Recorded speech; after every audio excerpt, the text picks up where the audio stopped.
Hello friends. आज की इस वीडियो में हम देखेंगे सी प्रोग्रामिंग लैंग्वेज के अंदर ऑपरेटर्स क्या होते हैं और उनके प्रकार अलग अलग कितने होते हैं। तो जो ऑपरेटर्स होते हैं वो आपकी वैल्यूज़ पर ऑपरेट करते हैं और एक नई वैल्यू जनरेट करते हैं। यानी कि एग्जांपल के लिए अगर हम लें तो 3 के साथ 4 को ऐड करने पर वहाँ पर आपको 7 मिलेगा। यानी जो ऐड है वो एक ऑपरेटर है, उसने 3 और 4 के ऊपर काम किया और 7 नंबर को जनरेट किया। अब देखते हैं ऑपरेटर्स के कितने प्रकार होते हैं उनके नंबर ऑफ ऑपरेंड्स के आधार पर। जो यूनरी ऑपरेटर्स होते हैं उनको काम करने के लिए केवल एक ऑपरेंड की ज़रूरत पड़ती है। ये कोई वेरिएबल भी हो सकता है या वैल्यू भी हो सकता है। यहाँ पर देखते हैं इसका सिंटैक्स कैसा होता है लिखने का। पहले आप ऑपरेटर लिखते हैं, उसके बाद राइट हैंड साइड में उसका ऑपरेंड लिखते हैं। एग्जाम्पल के लिए हमने पहले भी यूज़ किया हुआ है, ये है एम्परसेंट, जिसको कहा जाता है एड्रेस ऑफ ऑपरेटर। आप यहाँ पर एम्परसेंट लिख के एड्रेस ऑफ ऑपरेटर लिख कर यहाँ पर आप वेरिएबल का नाम देते हैं। इससे आप क्या करते हैं, स्कैनएफ में यूज़ किया जाता है। फिर आता है साइज ऑफ ऑपरेटर, ये भी एक यूनरी ऑपरेटर है। अगर किसी डेटा टाइप का या वेरिएबल का हमें साइज पता करना है तो हम साइज ऑफ ऑपरेटर का यूज़ करते हैं। फिर आते हैं बाइनरी ऑपरेटर्स। इनको काम करने के लिए कम से कम 2 ऑपरेंड की ज़रूरत होती है। एक ऑपरेंड लिखा जाता है इसके लेफ्ट साइड में, दूसरा ऑपरेंड लिखा जाता है इसके राइट साइड में, और बीच में लिखा जाता है ऑपरेटर को। इसके कुछ एग्जांपल्स हैं, जैसे कि असाइनमेंट ऑपरेटर जो कि राइट की वैल्यू को लेफ्ट में कॉपी कर देता है। फिर आ गया आपके एडिशन, सब्सट्रैक्शन और मल्टीप्लिकेशन, डिवीज़न, और एक लास्ट में है मॉड्यूलस डिवीज़न। ये जो मॉड्यूलो ऑपरेटर है ये काम करता है रिमाइंडर निकालने का। और ऐसे ही और भी बहुत सारे ऑपरेटर्स हैं जिन जो कि बाइनरी ऑपरेटर्स होते हैं। फिर आता है तीसरा प्रकार, जिसको हम कहते हैं टर्नरी ऑपरेटर। इनको काम करने के लिए कम से कम 3 ऑपरेंड की ज़रूरत पड़ती है। तो सी प्रोग्रामिंग लैंग्वेज के अंदर केवल एक ही टर्नरी ऑपरेटर है, जिसको कंडीशनल ऑपरेटर भी कहा जाता है। ये क्या करते हैं, कंडीशन के सही होने पर या तो ट्रू वैल्यू रिटर्न करेंगे, अगर कंडीशन गलत है तो एक फॉल्स वैल्यू रिटर्न करेंगे। तो इनको लिखने का जो सिंटैक्स है वो कुछ इस तरीके का है।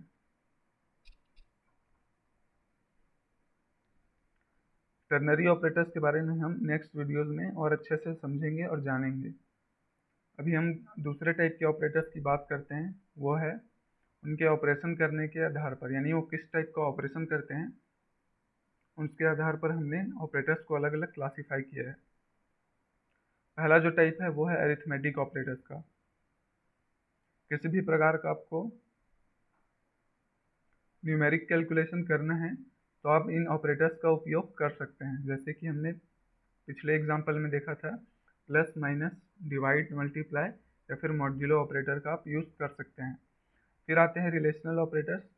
ये लेफ्ट हैंड साइड में जो ऑपरेटर्स होते हैं, यानी दो वैल्यूज़ के बीच में क्या पता करते हैं, ये रिलेशन पता करते हैं, क्या वो बराबर हैं, क्या वो बराबर नहीं है, उनमें से कौन सा बड़ा है या कौन सा छोटा है।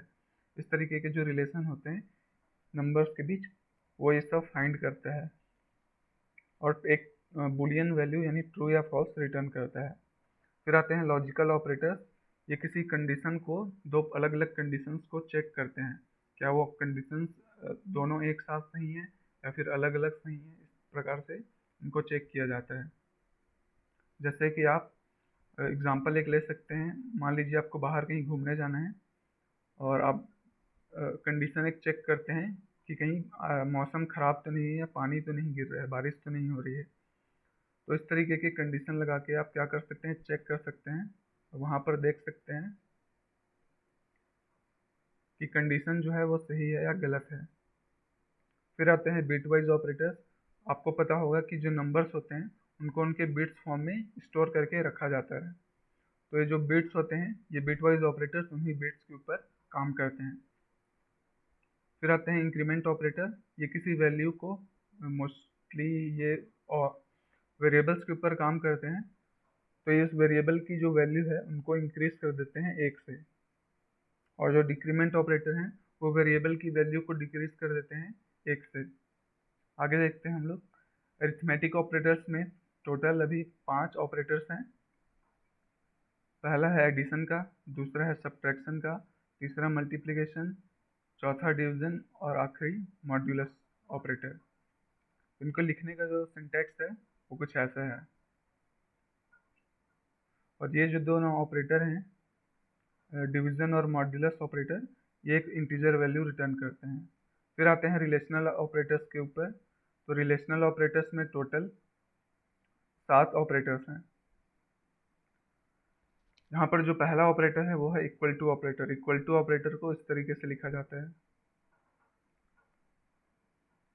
फिर है नॉट इक्वल टू ऑपरेटर, फिर लेस देन, फिर ग्रेटर देन, उसके बाद लेस देन इक्वल टू और ग्रेटर देन इक्वल टू। इनको भी लिखने का जो सिंटैक्स है वो कुछ ऐसा है। लेफ्ट की वैल्यू को चेक किया जाएगा किस वैल्यू से, राइट की वैल्यू से। फिर आते हैं लॉजिकल ऑपरेटर्स।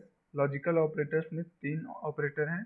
पहला है एंड ऑपरेटर, दूसरा है और ऑपरेटर और तीसरा है नॉट ऑपरेटर। तो एंड और तो लेफ्ट और राइट वैल्यू के ऊपर काम करते हैं, जबकि जो नॉट ऑपरेटर है वो एक यूनरी ऑपरेटर है। इस कारण से उसको केवल एक राइट ऑपरेंड की ज़रूरत पड़ती है। फिर बिटवाइज ऑपरेटर्स की बात कर लेते हैं। यह है एक बिटवाइज एंड ऑपरेटर। ये जो बिट्स में जो 0 और 1s होते हैं ये उनके ऊपर काम करते हैं। यानी कि अगर 0 0 हैं तो कुछ 0 देंगे, ऐसा कुछ रहता है। इनके टेबल्स होते हैं, वो भी हम देखेंगे अगले वीडियोस में। और इनको भी लिखने का जो सिंटैक्स है वो क्या है, लेफ्ट और राइट में है। लेफ्ट को चेक करते हैं किसके साथ, राइट के साथ। वैसे ही और के लिए है, ये बिट वाइज और ऑपरेटर है, इसका भी लिखने का सिंटैक्स ऐसा है। फिर आता है कॉम्प्लीमेंट। तो ये वंस कॉम्प्लीमेंट निकाल के देता है किसी पॉजिटिव नंबर का, और ये एक यूनरी ऑपरेटर होने के कारण इसके राइट हैंड साइड में हम वैल्यू को लिखते हैं। फिर आता है जॉर, बिटवाइज जॉर। इसको कहा जाता है एक्सक्लूसिव और भी कहा जाता है। ये भी एक बाइनरी ऑपरेटर है, इसलिए इसको 2 ऑपरेंड्स की ज़रूरत पड़ती है। फिर आते हैं इंक्रीमेंट ऑपरेटर, जिसको प्लस प्लस से डिफाइन किया जाता है। तो इसमें 2 प्रकार के इंक्रीमेंट ऑपरेटर होते हैं। पहला होता है प्री इंक्रीमेंट ऑपरेटर, जिसमें आप ऑपरेटर लगाते हैं, उसके बाद राइट साइड में वैल्यू लिखते हैं, यानी कि एक वेरिएबल का नाम देते हैं। और जो दूसरा है वो है पोस्ट इंक्रीमेंट ऑपरेटर, जहाँ पर आप लेफ्ट में पहले वेरिएबल का नाम लिखेंगे, फिर ऑपरेटर का नाम देंगे। इसी तरह से डिक्रीमेंट ऑपरेटर होते हैं, जिनको माइनस माइनस साइन से डिनोट किया जाता है। तो इसमें भी प्री डिक्रीमेंट होता है, जिसमें ऑपरेटर पहले लगता है, फिर राइट साइड में वेरिएबल। दूसरा जो होता है वो होता है पोस्ट डिक्रीमेंट, जिसमें पहले लेफ्ट में वेरिएबल लिखा जाता है और उसके बाद ऑपरेटर लिखा जाता है। इस वीडियो में इतना ही। इसके जो अलग अलग ऑपरेटर्स हैं और उनका क्या यूज़ है, इसका हर एक का वीडियो अलग से बना के हम देखेंगे, उसके प्रोग्राम हम रन करके देखेंगे। तब तक के लिए थैंक यू।